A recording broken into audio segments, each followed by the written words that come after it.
Armenia's history is a deep topic. It's a sad history. Armenia's history is a very sad history. From great empires of the Tigrinus Empire to being part of the Soviet Union to the genocide. Armenia was a much bigger country before. And especially during the wars, countries kept taking small pieces of Armenia. So Armenia is a small, it's sad to say, a small, insignificant country right now. And it will be forever. Because there's no backing in Armenia. It's a great country, beautiful country, prosperous, starting to really flourish.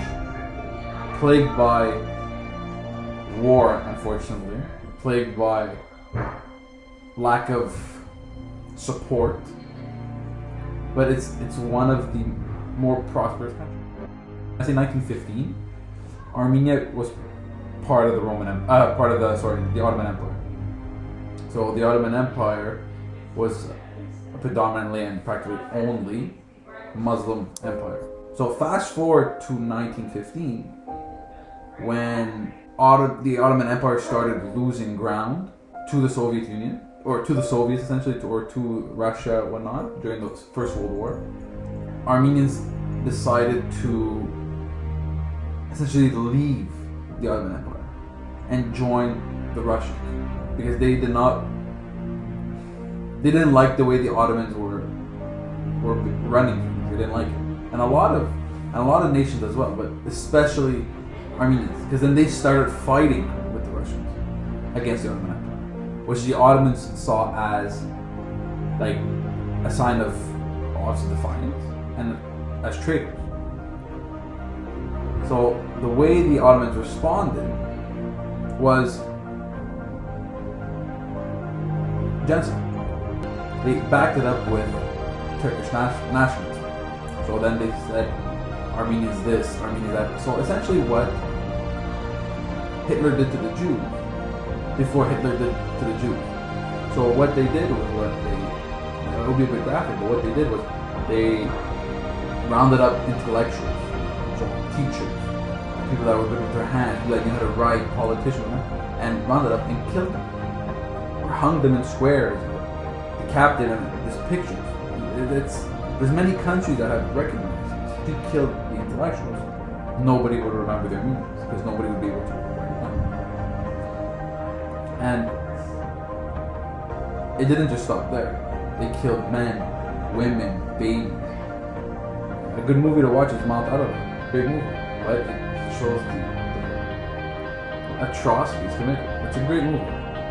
Making Armenians walk in the desert, barefoot, naked, with their kids. Imagine women, just to see how inhumane and emotionally scarring this is for all Armenians. They would make pregnant women walk in the desert. And there was writings that women with newborn babies had to kill their own babies because they were not producing enough milk because they weren't eating. They were in the middle of the desert. So they had to euthanize their own babies, they had to suffocate their own babies so they wouldn't die of starvation.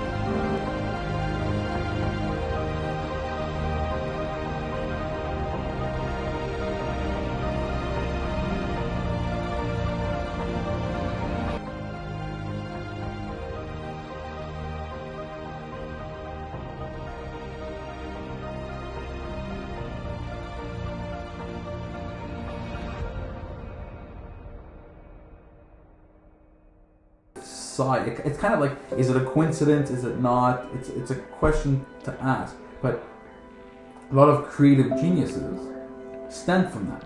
You know, Steve Jobs. Oh, his mother was Armenian, so he was half Armenian, right? So there's like all these little things that one of the owners of the MGM Grand, but one of the developers of the MGM Grand was Armenian. Vegas. So there's a lot of Armenians in the world that had this flourish idea to just do things better. So does it stem from the Soviet Union era, which is a question you don't have an answer to, or is it just how our people are? Fast forward a bit more. Once the Soviet Union broke down, Armenia had its independence. And it's a shame that it's kind of like a fast interview or like a short interview, because Armenia is a very old country. And Armenia is a beautiful country with its own letters, its own language, and its own history. It's no country like any other. My great grandmother was an Armenian genocide survivor, and she had the tattoos of the numbers on it. And it's not, oh, just like the Jews. No, it's not just like the Jews. The Jews are just like the Armenians. I want to highlight Armenia as a war-torn country that's buildings destroyed. It's not. Armenia is a beautiful country, a clean country, a well-spoken country, a humanitarian country. Armenia is, I can't say a first world country because they're not there yet, but they're not a third world country. Women have rights, men have rights, freedom of speech. You're allowed to excel at whatever you want. That's Armenia. Those scars of the genocide has never left. Ask any Armenian, and those wounds are still open. Those wounds are still extremely sensitive. And the reason for that is one, Turkey doesn't even acknowledge it. Or at least Germany acknowledges it. And Armenians don't even want a payout. They just want it to be acknowledged. And second, because Armenians are proud people. Armenians are very proud of who they are. And what their heritage is and their culture, their language, their food, their hospitality, especially their hospitality. From the stories of their grandparents, no suffrage. Ask any Armenian about the Armenian genocide, about being the first Christian nation, about their food. And they'll gladly explain it to you. And on top of that, they'll argue to pay for lunch because you gave them a chance to talk about the Armenian heritage, not themselves, it's Armenian heritage. And if there's anything I would like you to take away, it's not poor Armenians. Is that through all of this, all these atrocities, all these exchange of hands of stronger countries, Armenians have always been there and always have. Armenians have always survived and rebuilt. Time after time, Armenians were relentless. And there's a gentleman whose name is William Saroyan. And I'm just going to take a small excerpt from what he said. Then go ahead and destroy Armenia. But if two Armenians ever meet in the world, anywhere, they will rebuild in Armenia.